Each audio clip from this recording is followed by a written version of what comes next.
Une femme dans la tourmente, Theresa May aura vécu une semaine difficile à Londres puis à Bruxelles. Lundi dernier, elle a choisi d'annuler le vote au Parlement mardi de l'accord convenu avec Bruxelles, bien qu'elle ait précisé que cette annulation faisait suite au manque de confiance démontré par le Parlement lors des débats de la semaine précédente et qu'elle comptait clarifier la clause de backstop lors de son déplacement à Bruxelles en fin de semaine. Cette annonce a été une douche froide pour les députés. En conséquence, le Parti conservateur a requis une motion de défiance, votée mercredi soir, visant à la détrôner. Theresa May's deal is going to still have to get through the House of Commons.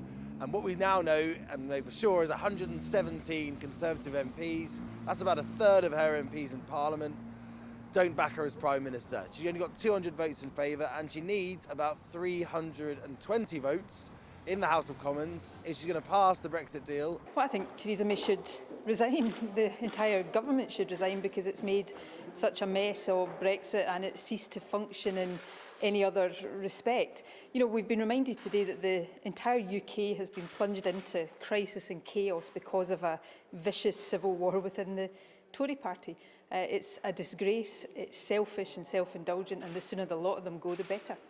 Theresa May, insubmersible dans cette campagne du Brexit, a gagné le vote de justesse. Elle ne pourra plus être remise en cause par son propre parti dans les 12 prochains mois. À la suite du vote, elle a cependant annoncé son intention de ne pas se présenter aux prochaines élections en 2022.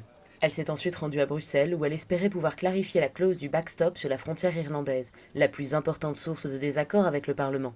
Can I just say a word about yesterday, which was a difficult day, and I'm grateful for the significant support I had from colleagues, but I've also heard loud and clear the concerns of those who didn't feel able to support me, and I know the concerns there are in the House of Commons about this issue of the backstop and that they do not want it to be permanent. I'm going to be addressing the European Council later, and I will be showing the legal and political assurances that I believe we need to assuage the concerns that members of Parliament have on this issue.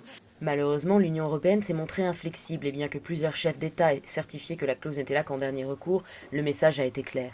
Le deal tel qu'il existe est le seul que l'Union européenne acceptera. A second after an approval by the two parliaments and before signature we'll start the negotiations on the future relations, because I was following the debate in the House of Commons and I noted that there is a deep mistrust in the House when it comes to the European Union.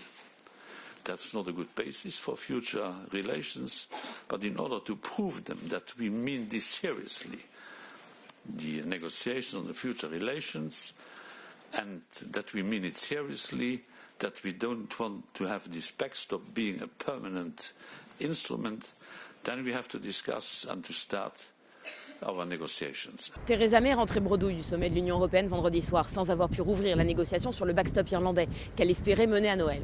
Mais l'Europe est restée ferme et refuse de changer l'accord, mettant encore plus en danger la Première ministre et son gouvernement. Car vendredi soir, les rumeurs enflaient sur un nouveau vote de défiance qui serait cette fois-ci déclenché par le Parti travailliste mené par Corbyn qui a accusé Theresa May de jouer dangereusement la montre. Floriane Virgile, Londres, CGTN.